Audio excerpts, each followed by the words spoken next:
सभी को नमस्कार। 70 बीपीएससी मेंस बैच नंबर 4 में कल मैं एक पीजेंट मूवमेंट का टॉपिक आपको कवर किया था मेंस के पॉइंट ऑफ व्यू से। तो उम्मीद है कि आपने वो वीडियो मेरा देख लिया होगा। जो भी नोट्स आपको दिया गया उसको आपने पढ़ लिया होगा। अब बारी रहा कि आपके पास ठीक ठाक इस टॉपिक के बारे में कंटेंट भी आ चुका है, कुछ आप इसको पढ़ भी लिए हैं, कॉन्सेप्ट आपका क्लियर हो गया है। अब इसी टॉपिक से मेंस के पॉइंट ऑफ व्यू से short question and long question का प्रैक्टिस करना है। तो वो कौन सा शॉर्ट क्वेश्चन होगा वो मैं डिस्कस कर रहा हूँ, कौन सा लॉन्ग क्वेश्चन होगा वो डिस्कस कर रहा हूँ। और इस शॉर्ट एंड लॉन्ग आंसर को किस तरह से लिखा जाए, कैसे इंट्रोडक्शन लिखा जाए, कैसे बॉडी पार्ट लिखा जाए, कैसे निष्कर्ष लिखा जाए, इन सब चीज़ों को मैं अच्छे से बता रहा हूँ, हर एक क्वेश्चन का बता रहा हूँ। आपसे रिक्वेस्ट है कि एक आप रफ पेज लीजिए क्या लीजिए, रफ पेज लीजिए। उस रफ पेज में जो चीज़ें मैं यहाँ भी डिस्कस कर रहा हूँ उसको आप अपने ही लैंग्वेज में एक रफ काम कर लीजिए। ये ऐसा क्यों मैं कह रहा हूँ, क्योंकि एग्ज़ाम आपका मेंस का तभी अच्छा जाएगा जब आप किसी भी क्वेश्चन को देखते ही आपके माइंड में वो सारा सिनॉप्सिस तैयार हो जाए जो कि आप लिखने जा रहे हैं। और ये अगर आप ये अभी ही रफ वर्क करते जाएंगे हर एक प्रश्न का, तो मेरे ख्याल से बेहतर होगा। क्यों? क्योंकि चाहे वो एसए की बात हो या जीएस पेपर लॉन्ग या शॉर्ट की बात हो, डायरेक्ट क्वेश्चन पढ़ते ही नहीं लिखना है। पहले क्वेश्चन पढ़ना है, पहले क्वेश्चन क्या करना है, पढ़ना है। फिर आपको थोड़ा सा रुक के सोचना का इसमें आपको क्या क्या लिखना क्या क्या है, वो आप ऐसे ही रफ काम कर लेंगे, तब जाके आप अपना काम करेंगे। पहले प्लान बनाते हैं, पहले क्या बनाते हैं, प्लान बनाते हैं, और तब उसको एग्जीक्यूट करते, तब हम लिखना शुरू करते हैं। इससे क्या होगा, आपका बीच में रुकावट लिखने में नहीं आएगा और आप जो क्वेश्चन का डिमांड है उसको भी लिख पाएंगे। ठीक ना? तो वही चीज़ मैं सिखा रहा हूँ, बहुत अच्छे से सीख लीजिए। और अगर आप इस तरह से करते चलेंगे, अभी आपका पहले दो टॉपिक में कवर करा चुका हूँ, दोनों टॉपिक में काफ़ी अच्छे से मैं वीडियो बना के बता दिया हूँ कि कैसे उसका आंसर लिखना है। और खुशी की बात यह है कि बहुत लोगों ने अच्छा लिखा है। कुछ लोग अभी भी हैं जो कि वीडियो को नहीं देखते हैं और डायरेक्ट आंसर लिखना शुरू कर देते हैं। उनका आंसर का जो है ना भटकाव बहुत बेहतरीन तरीके से, पूछा कुछ और या लिख वो कुछ और है। नहीं, ऐसा ना करें। अभी आप लोग का स्टार्टिंग है, बहुत लोग नए हैं मेंस राइटिंग में या तैयारी के दौर में, तो मेरा मतलब यही रिक्वेस्ट आपसे, मैं रिक्वेस्ट ही कर सकता और क्या करूँगा मैं। आप मेरे पहले वीडियो को देखिए, मैं कैसे बता रहा हूँ, क्या भूमिका में लिखा, क्या बॉडी पार्ट में, क्या निष्कर्ष में वो लिखा, उतना कम से कम लिखा, या उससे आप बेहतर और भी कर सकते हैं। ठीक ना? तो एक बार वीडियो देख लीजिए, रफ वर्क कर लीजिए, तब उसका आंसर लिखिए, तब आप उसके मॉडल आंसर को देखिए कि क्या उसमें मॉडल आंसर में मैं बताया हूँ लिखने के लिए। ठीक ना? तो चलिए, आज जो क्वेश्चन मैं लिखने दूंगा शॉर्ट एंड लॉन्ग, उसको ध्यान से सुनिए। पहला जो क्वेश्चन देखिए आपका रहेगा, ये 69th जीएस पेपर फर्स्ट का क्वेश्चन है, सेक्शन फर्स्ट का। शॉर्ट क्वेश्चन लिखना है चंपारण सत्याग्रह पे। मैं आपको लास्ट बार संथाल का दिया था ना, आज जो है ना चंपारण सत्याग्रह का शॉर्ट नोट पहला क्वेश्चन है। अब इसको कैसे लिखा जाए, एक रफ वर्क कीजिए। देखिए, ये चंपारण सत्याग्रह सिर्फ टॉपिक का नाम लिख दिया गया है। अगर इसमें लिखा जाए, इसमें अगर कोई लिखेगा तो 2000 शब्द भी लिख सकता है। अगर कोई लिखेगा तो इसमें 1000 शब्द भी लिख सकता है। लिखने वाला इसमें जो है ना 500 वर्ड भी लिख सकता है। लिखने वाला इसमें 200 वर्ड में भी लिख सकता है। लिखने वाला इसको 100 वर्ड में भी लिख सकता है। ठीक ना? लिखने वाला इसको 50 वर्ड में भी लिख सकता है। विश्वास नहीं, मैं भी करके दिखाता हूँ, मैं 50 वर्ड लिख के पहले दिखाता हूँ। ठीक ना? कैसे लिखिएगा, अगर चंपारण सत्याग्रह 50 वर्ड में लिखना होगा तो क्या लिखेंगे, सिंपल सी बात है। देखिए, गिनते चलिए। 1917 में गांधी जी के नेतृत्व में चंपारण सत्याग्रह भारतीय स्वतंत्रता संग्राम के क्या कहते हैं दौड़ में एक मील का पत्थर है, या भारत स्वतंत्रता संघर्ष में एक माइलस्टोन है। ठीक हो गया, लगभग 20 वर्ड होया होगा। अब यहाँ लिखेंगे सिंपल इसका ऐसे करके, कारण क्या लिख देंगे, कारण तीन कठिया सिस्टम, क्या लिख देंगे, तीन कठिया सिस्टम। बस तीन कठिया सिस्टम में आपको लिखना है। ठीक ना? और बहुत डेट में नहीं जाना है, अगर 50 वर्ड में लिखना है। ठीक ना? फिर इसमें आप क्या कीजिएगा कि जो है ना किसानों के साथ क्या कर हो रहा था, वहाँ अत्याचार हो रहा था, चाहे पुलिस का हो रहा था या वहाँ के जो प्लांटर्स का हो रहा था, बस यही दो बात लिखना है। ठीक ना? फिर आप लिखेंगे कि गांधी जी का अप्रैल में 1917 में आगमन हुआ और किसानों की समस्या को सुने, एक समिति गठन हुआ और समिति ने 1/4 लेने मतलब 1/4 जो टैक्स वापस लेने का जो सिफारिश किया, और आगे जाके तीन कठिया सिस्टम खत्म हो गया। बस ये 50 वर्ड ही हुआ होगा, देख लीजिए आप। तो इसको 50 शब्द में लिखा जा सकता है। अगर आप इसको 100 वर्ड में लिखेंगे तो फिर क्या करेंगे, थोड़ा सा यहाँ पे लिखेंगे इंट्रोडक्शन पार्ट में कि हाँ 1917 में जो तिनकठिया सिस्टम के विरुद्ध गांधी जी के नेतृत्व में चंपारण सत्याग्रह मतलब इंडियन हिस्ट्री या भारतीय किसान आंदोलन में एक जो है ना महत्वपूर्ण या इम्पोर्टेंट स्थान रखता है, ठीक ना। फिर इसके आइए कारण पे ऐसे नए कारण लिखिए फ्लो चार्ट में, 1 कारण 2 कारण 3 कारण 4, मैं बताया हूँ कारण कल के वीडियो में, उसी को फ्लो चार्ट में आप शॉर्ट में कर देंगे। उतना ही बात नहीं लिखेंगे, उसमें क्या मैं बताया था, आर्थिक कार्य में क्या तिनकठिया सिस्टम लगाया था, बताया था, टैक्स का रेट बताया था, ठीक ना। फिर वहाँ पे आपका पेन खर्चा जो टैक्स लगाया उसके खिलाफ वो हुआ, तो ये आप यहाँ पे 4-5 पॉइंट में निकाल देंगे, ठीक ना।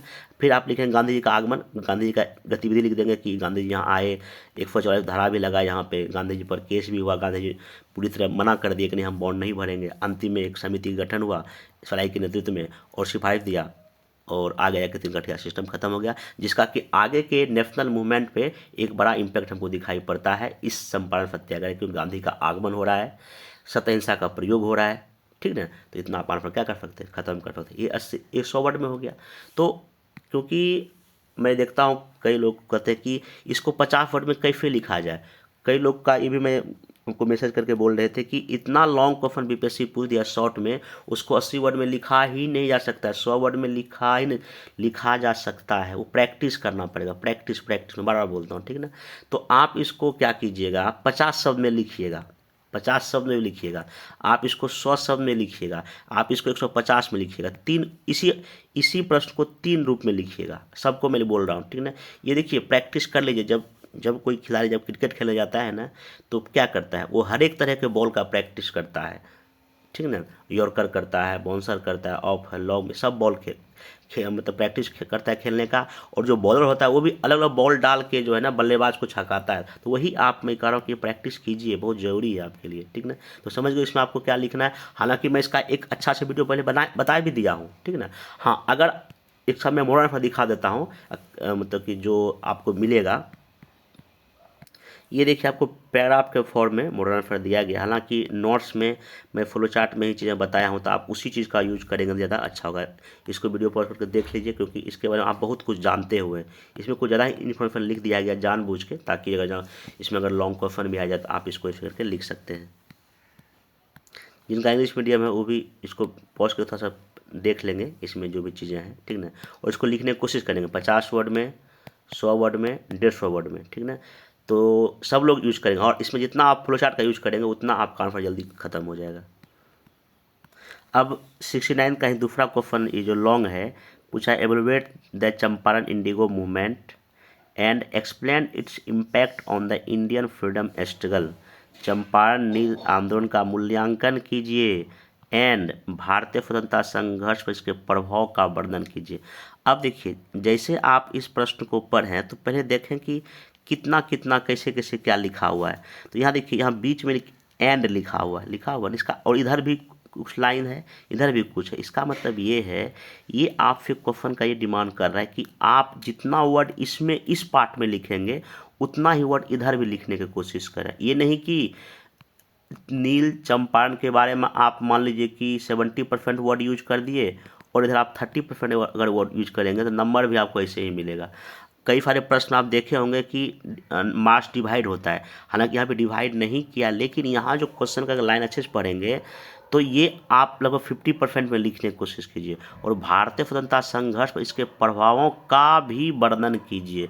अगर इस प्रश्न में जो स्टूडेंट मान लीजिए 400 वर्ड में कोई लिखा होगा, तो अगर 50 वर्ड जाएगा इसका भूमिका में, 50 जगह कहाँ निष्कर्ष में चला गया, बाकी जो आपका 300 वर्ड बचा, अगर इसमें से लगभग 150 वर्ड अप्रोक्स 160 वर्ड या 170 वर्ड इस वाले में लिखा होगा और बाकी 150-160 वर्ड अगर इसमें लिखा होगा, उनको ज़्यादा मार्क्स मिलेगा। अगर किसी ने क्या किया होगा, 300 में लगभग 200 वर्ड इसी में यूज कर दिया और इधर इधर 100 वर्ड लिखा हुआ, उनको मार्क्स कम मिल सकता है। क्योंकि यहाँ पे अगर लाइन पढ़िए ना, सेंटेंस क्या कर रहा है, इसका भी उतना ही वेटेज दिया गया है, इतना उसको वेटेज दिया गया। तो आपको इसलिए वर्ड का भी वो ध्यान रखना है कि नहीं, इसमें भी उतने वर्ड हमको खर्च करना है, यहाँ भी उतने वर्ड खर्च करना है, इसका आपको ध्यान रखना पड़ेगा। क्योंकि क्वेश्चन का डिमांड के अकॉर्डिंग अगर नहीं लिखेंगे तो नंबर आपको नहीं मिलेगा। तो अब यहाँ आते हैं इसको कैसे लिखा जाए। देखिए क्वेश्चन है क्या, इसका इवेल्युएट करना है, मूल्यांकन करना है, ठीक ना। और यहाँ इसका क्या है, इम्पैक्ट करना है। तो दो मेन है। तो अब यहाँ इसमें सिंपल सा आपको इस वाले पार्ट में या इसका अगर जो स्टार्टिंग किया जाए तो सिंपल आपको यही लिखना है। तो सबसे पहले आते हैं इसके इंट्रोडक्शन पार्ट पे, एक रफ पेज में आप इसको लिखिए। तो सिंपल आप यहाँ क्या कीजिए कि इसमें लगभग आपको इंट्रोडक्शन में लगभग 50 वर्ड आप यूज कर सकते हैं, कोई दिक्कत नहीं। तो सिंपल ध्यान सुनिए, इसमें क्या लिखना है कि जो चंपारण इंडिगो मूवमेंट फर्स्ट ऐसा मूवमेंट है जिसमें कि गांधी जी का जो है ना हमारे इंडियन नेशनल लेवल पे जितना भी मूवमेंट होता है उसमें इनका पहला जो है ना आगमन होता है। और ये पहला ऐसा मूवमेंट है जो कि मास मूवमेंट है जिसमें कि आम जनता की भी क्या हो रही, भागीदारी हो रही है। और ब्रिटिश जो सरकार थी या जो प्लांटर्स थे उनके द्वारा जो शोषणकारी, जो दमनकारी जो ये नील की खेती करवाया जा रहा था उसके खिलाफ उठ खड़ा होने वाला जो है ना ये मूवमेंट था। और इसमें उनके ही पॉलिसी, उनके द्वारा किए गए शोषण के खिलाफ जो है ना भारतीयों के द्वारा चुनौती प्रस्तुत की गई। फिर इसी में एक लाइन लिख देंगे कि यह मूवमेंट न केवल चंपारण के किसानों को जस्टिस या न्याय दिलाया बल्कि हमारे देश के स्वतंत्रता संग्राम के को भी प्रेरित किया और प्रभावित किया। इतना आप इसको क्या लिखेंगे इंट्रोडक्शन पार्ट में। तो मैं दिखा देता हूँ इसमें क्या होना चाहिए एक्चुअल में।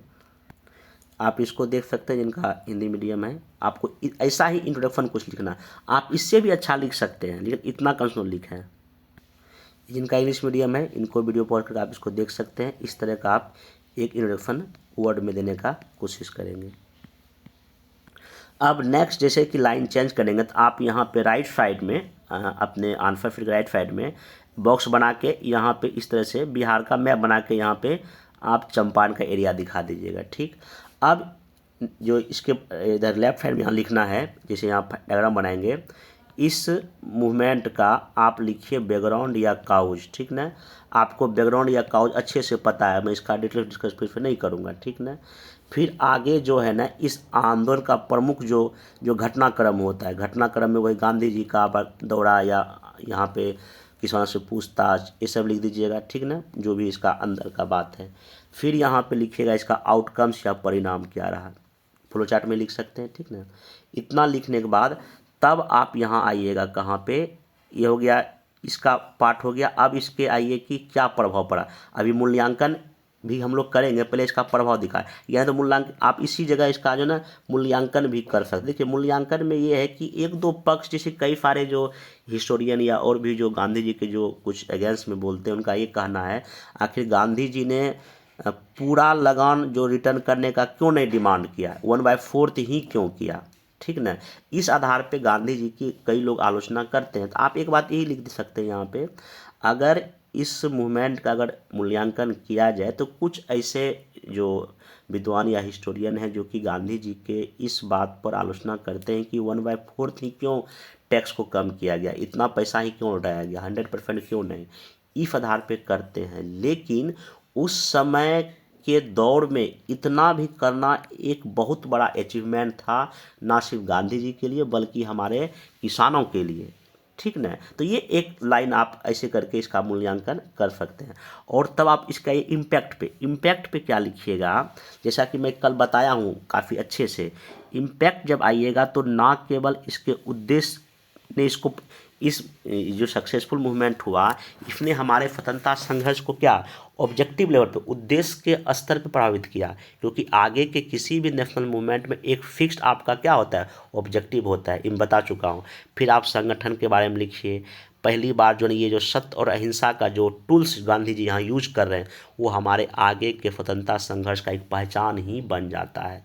और नेशनल लेवल पर किसानों के मुद्दे को उठाया गया और किसान भी, पीजेंट भी हमारे देश के नेशनल मूवमेंट में शामिल हुए। इसी मूवमेंट का हम कह सकते हैं कहीं ना कहीं देन है, ठीक ना। आगे एजुकेशन या शिक्षा या महिलाओं की भागीदारी, जो आगे इंडिया भारतीय स्वतंत्रता संग्राम में जितनी महिलाएं अगर भाग लेती है कहीं ना कहीं इसी का जो है ना आपका कारण बता सकते हैं, ठीक ना। और इस मूवमेंट ने हमारे देश के जो ग्रामीण क्षेत्र था उसको भी पावरफुल बनाया, क्योंकि गांधी जी का ये ग्रामीण क्षेत्र में होने वाला मूवमेंट था। इसी वजह से आगे देखिएगा जो भी, चाहे वो सविनय अवज्ञा है या आपका वह सहयोग आंदोलन है या भारत छोड़ो आंदोलन है, उसमें ग्रामीण लोगों की आपको भागीदारी बहुत ही अच्छे से देखने को मिलेगी। और इसमें जो है एक ऐसे बुद्धिजीवी वर्ग का टोली हुआ, मतलब ग्रुप बना, चाहे डॉक्टर राजेंद्र प्रसाद हो या जवाहरलाल नेहरू, वल्लभ भाई पटेल जैसे लोग आगे भी स्वतंत्रता संघर्ष में आए। गांधी जी की टोली थी जिसमें कि आप ब्रजकिशोर प्रसाद, राजकुमार शुक्ल और भी कई लोग जो थे। तो आगे जाके देखिए ऐसे लोग निकल के सामने आते हैं हर एक मूवमेंट में। क्विट इंडिया मूवमेंट में देखिए जयप्रकाश नारायण जी अजादस्ता का नेतृत्व प्रदान कर रहे हैं। आखिर सब लिंकेज करना सीखिए, आपका यहाँ से जो चीज़ें हुआ ना वो आगे कितना प्रभावित कर रहा है।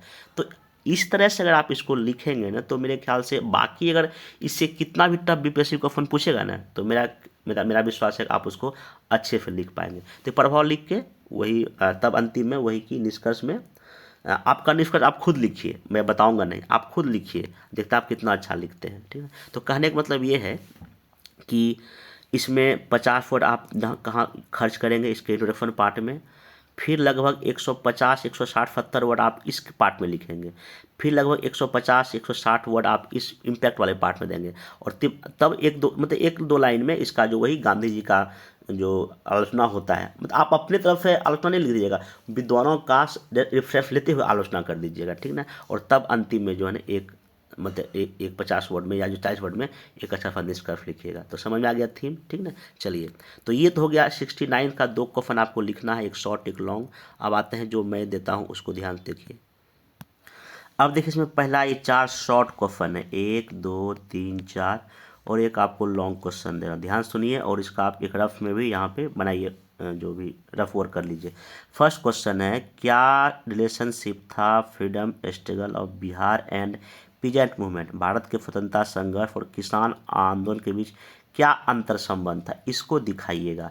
और यही वो 100 वर्ड 120 वर्ड का लिखने का आपका है, क्योंकि शॉर्ट आंसर है। तो इसमें क्या कीजिएगा, सिंपल सा बात आप यहाँ लिखिएगा कि 20वीं सेंचुरी में जब गांधीयन एरा शुरू होता है तो उसमें किसान मूवमेंट की भागीदारी नेशनल लेवल पे होती है। ठीक ना, आप थोड़ा सा चंपारण का जिक्र कर दीजिए, क्योंकि चंपारण का जो मूवमेंट हो रहा है वो कहीं ना कहीं आगे के नेशनल मूवमेंट की एक जो है ना दिशा तैयार करता है।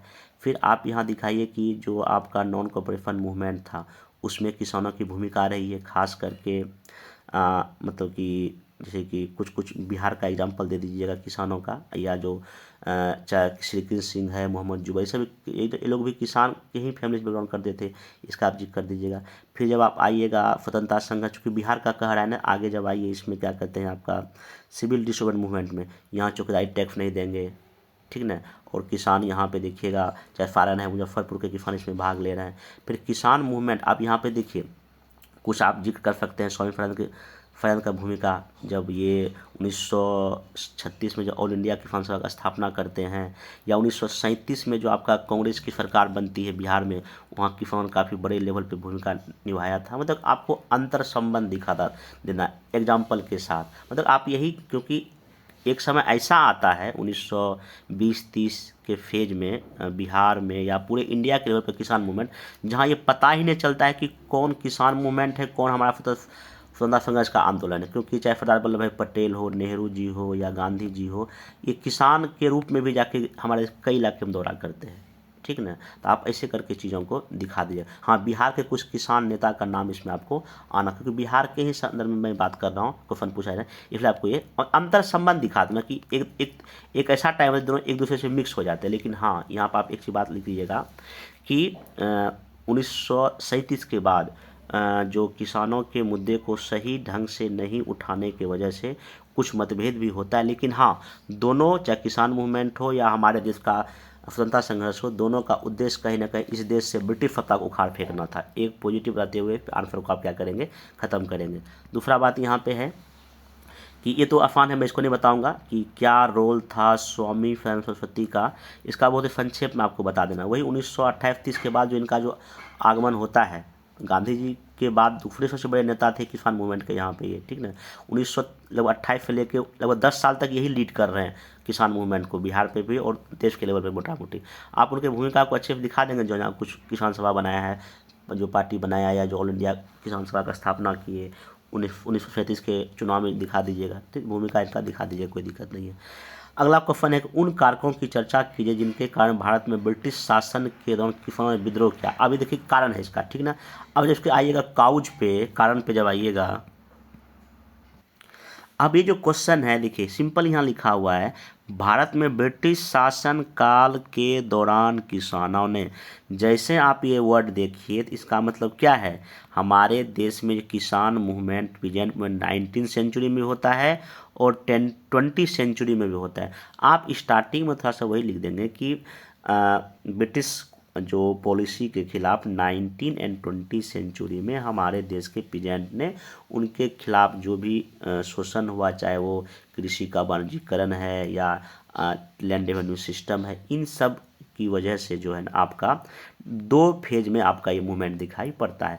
अब चूंकि यहाँ पे डिटेल से काउज को पूछ रहा है, कारण को पूछ रहा है, इसको आप थोड़ा सा 19 और 20 सेंचुरी के कुछ किसान मूवमेंट का यहाँ नाम लिख दीजिए। जैसे कि यहाँ आप नील लिख दीजिए, पावना लिख दीजिए, दक्कन लिख दीजिए, यहाँ चंपारण लिख दीजिए, आपका जो है एका लिख दीजिए, मोपला लिख दीजिए, ऐसे करके आप लिख दीजिए, ठीक ना। अब जब आप यहाँ कारण के जब आइएगा तो देखिए इसके कई कारण दिखा, देखिए सबसे फर्स्ट लिखिए आप इकोनॉमिक काउज में, आर्थिक कारण में लिखिए वही 3 तरह का जो लैंड रेवेन्यू सिस्टम था, भू व्यवस्था था, चाहे वो परमानेंट सेटलमेंट था या रैयतवाड़ी था या महलवाड़ी था, उसमें जो टैक्स का रेट था काफ़ी ज़्यादा था। अगर आप ज़्यादा करेंगे तो आप जो जहाँ जहाँ ये सिस्टम लागू था इंडिया का मैप बना के दिखा सकते, अगर नहीं है तो छोड़ दीजिए, टाइम अधिक लग जाएगा, वो दिखाएगा आर्थिक में। फिर यहाँ पे जो टैक्स का रेट ज़्यादा था, उसके बाद जो है ना जो कृषि का जो वाणिज्यीकरण किया गया तो उसमें नील की खेती या और ऐसे फसलों को उगाया गया जो कि बाज़ार में उसको सिर्फ बेचा ही जा सकता था, उसको खाने में प्रयोग नहीं किया जा सकता था, जबकि हमारे देश के किसान जो है ना भूखे मर रहे थे। आप ये इकोनॉमी को देखिएगा। फिर आप इसमें जो है ना आगे आगे जाके हमारे देश का कुछ सोशल प्रॉब्लम लिखिए कि हमारे देश में क्या क्या थे, जो कुछ ज़मींदार थे वो ब्रिटिश का साथ दे रहे थे, जबकि सामाजिक तौर पे ये होना ये चाहिए कि वो हमारे भारतीय किसानों का साथ देते। तो ज़मींदार जो लैंडलॉर्ड भी थे वो भी अंग्रेज के साथ हो गई, एक जो सोशल स्ट्रक्चर के तहत उन्होंने काम नहीं किया। इसके देखिएगा हमारे देश में कई सारे किसान मूवमेंट ज़मींदारों के खिलाफ होता, आप एग्जाम्पल 2 लिखना पड़ेगा। हाँ, ये जो मूवमेंट था यहाँ के ज़मींदारों के खिलाफ था, महाजनों के खिलाफ था, साहूकारों के खिलाफ था। ठीक, ऐसे करके आप इकोनॉमिक बांट सकते हैं, सोशल बांट सकते हैं, और कहीं ना कहीं जो है ना कारकों में ये भी चर्चा कीजिए कि जो नेशनल मूवमेंट हो रहा है उससे भी हमारे देश के किसानों में क्या आई, अवेयरनेस आई, जागरूकता आई। चाहे गांधी युग के जितने भी मूवमेंट है, चंपारण का जिक्र कर दीजिए, आपका नॉन कॉपरेशन मूवमेंट का जिक्र कर दे, उससे भी इंटरलिंक करके आप कुछ एग्जाम्पल देके उन सब कारकों की यहाँ पे चर्चा कर दीजिएगा, ठीक ना। अब कुछ कुछ किसान जैसे कि स्वामी फैन का नाम लिख दीजिए, और भी 2-3 किसान का नाम लिख के आंसर को ख़त्म कर सकते हैं, ठीक ना। चलिए, तो सिंपल यहाँ कारक ही पूछ रहा है, फिर फैक्टर पूछ रहा है, और सिर्फ फैक्टर पे ही हमको आपको काम करना है, ठीक। अगर अधिक आप जा सकते हैं तो हाँ इसका कुछ फीचर्स 1-2 लिख सकते हैं, नहीं तो आंसर खत्म कर सकते हैं। अगला ये क्वेश्चन आप लोग खुद लिखिए, चंपारण सत्याग्रह कैसे एक माइलस्टोन है हमारे इंडियन फ्रीडम स्ट्रगल का, इसको करना है डिस्कस शॉर्ट आंसर में। कल मैं इसको काफ़ी अच्छे से फ्लो चार्ट में बताया हूँ, वही बात आपको 100-150 वर्ड में यहाँ पे छाप देना है, ठीक। चलिए, ये क्वेश्चन पहले पूछ चुका है ये बीपीएससी, आगे भी पूछने का चांस है, ठीक ना। अब ये क्वेश्चन देखिए लॉन्ग जो यहाँ दिया गया है, भारत में 19 एंड 20 सेंचुरी में हुए प्रमुख किसान आंदोलन का वर्णन करते हुए इनके नेचर की व्याख्या कीजिए, नेचर की चर्चा कीजिए, ठीक ना। तो ये क्वेश्चन का क्या क्या डिमांड है, 400 वर्ड अगर आप लिखने जा रहे हैं इसमें, तो सबसे पहले 50 वर्ड इंट्रोडक्शन के रखिए, 50 आप निष्कर्ष में। अब बाकी क्या क्या डिमांड है, मैं की वर्ड क्या है इसमें, 19 और 20 सेंचुरी के आपको प्रेजेंट मूवमेंट का वर्णन करना है। दैट मीन्स कि आपको इतना शॉर्ट लिखना है। हाँ, वर्णन कुछ ज़्यादा वर्ड में करना है, उनका प्रूफ का भी चर्चा करना है। तो अगर आप इधर 300 वर्ड खर्च कर रहे हैं तो मोटा मोटी 200 वर्ड आप जाइए कहाँ वर्णन करने में, उनके स्वरूप की चर्चा। इधर आप 100-120 वर्ड में आप उनके नेचर को लिख दीजिए। तो सिंपल सी बात है, इंट्रोडक्शन और बॉडी निष्कर्ष मैं नहीं बताऊंगा, बॉडी पार्ट में आप सिंपल फ्लो चार्ट में यूज करेंगे वही कि 19th सेंचुरी में, ऐसे करके 20th सेंचुरी में जो किसान मूवमेंट होता है उसका शॉर्ट में, जैसे कि अगर नील ही है, पावना ही है, ऐसे करके शॉर्ट में उसके बारे में 2-3 बात लिख देंगे। फिर आपका चंपारण है या जो भी छोटा छोटा करके शॉर्ट में लिख देंगे, फिर वर्णन कर दीजिएगा। और हो सके तो आप ऐसे करके मैप में दिखा दें कहाँ कहाँ हो रहा है, ये आपको अच्छे मार्क्स मिलने का चांस होगा। अब इसके बताइए नेचर को, वही 19th सेंचुरी का और 20th सेंचुरी का नेचर मैं कल के वीडियो में डिस्कस किया, वही बात आपको लिख के अंतिम में एक बेहतर निष्कर्ष के साथ आंसर को ख़त्म करना है, ठीक ना। तो इतना कितना क्वेश्चन हो गया, 4, 1 2 3 4, तो यहाँ शॉर्ट क्वेश्चन हो गया। फिर एक शॉर्ट क्वेश्चन 16 मेंस के एग्जाम का हो गया, 5 शॉर्ट क्वेश्चन यहाँ हो गया, और 2 लॉन्ग क्वेश्चन, एक 16 का और अभी का 2। इसको लिख के अच्छे से जितना बताया गया है उतना तो कम से कम लिखें ही, इससे और भी अच्छा लिखने का कोशिश करें, लेकिन लिखें ज़रूर। इसको लिख कर सबमिट कीजिए। तो अब हम लोग मिलेंगे नेक्स्ट वीडियो में, तब तक के लिए थैंक यू।